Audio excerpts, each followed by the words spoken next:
tamala tuyigiriza engero z'Abaganda. Of course kale ng'olumu olulimi luyitira ebigambo ebimu naye ndowooza tamala tusomeseza nze ng'omuntu bwe namusinkananga nga mpa history yabeeranga ngamba tosobola kumanya gy'olaga nga tomanyi gy'ova. Kati ng'akuwa history w'ekkanisa sirabanga muntu abadde ne idea ku buli kintu ng'akimanyi kubanga nalowooza ng'amanyi byabufuzi maama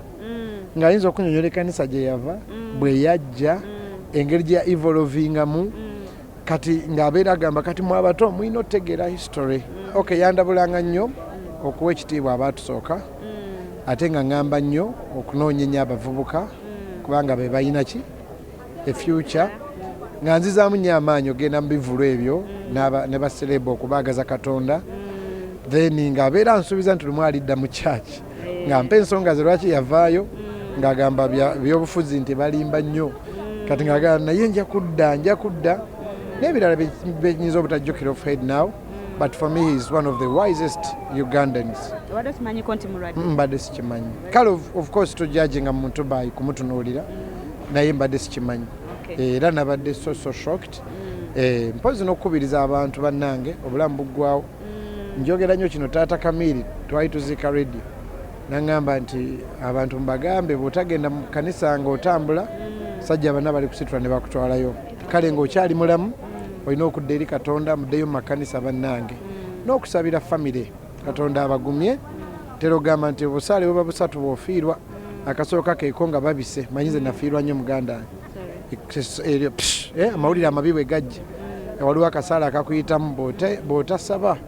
kati nebaza Katonda yabawaniridde Batamale Junior ne famire mwenna ba senior ba doctors betulabye ab'ebitiibwa akokubiri keeko nga bamuteekayo reality akasembayo keeko nga buli muntu akoze eki azze waka era ngamba nnyo abafiiriddwa nti muntu oyo afudde Katonda takoze eki tafudde. Nsabira n'abalwadde mwenna Katonda abasuuse mu linnya erya Yesu. Amawulire gano ngakoledde emyaka 30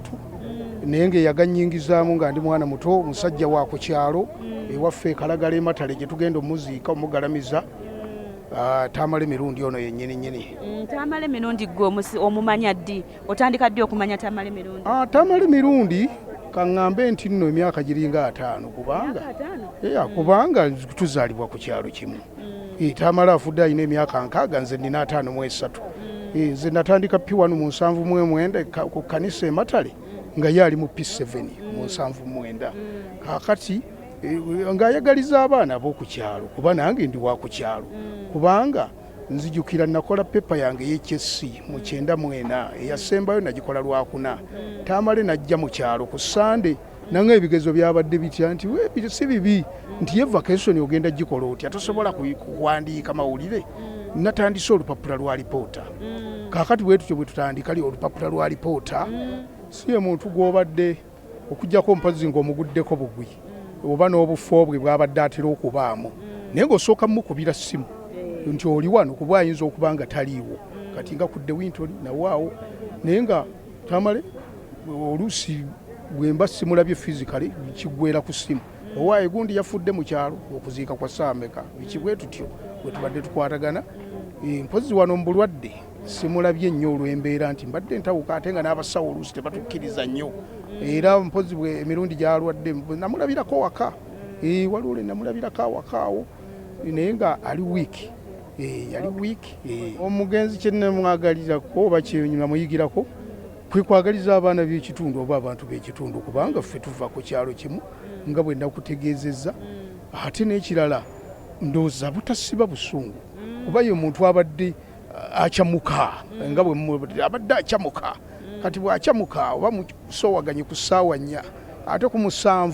nti owaaye kati genda ono n'akasente kange wagundi mubanja olukajjayo ng'ate mulya mwenna ekyemisana nakuwako oluusi ne kaalaweze biri nga takyabijjukira. Kale embeera eyo ey'okwagaliza abaana ab'oku kitundu ate n'embeera eyo okuba nti tasiba busungu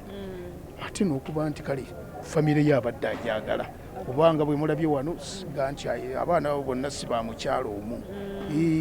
abazadde abamu ndaba yes yembeera eyo.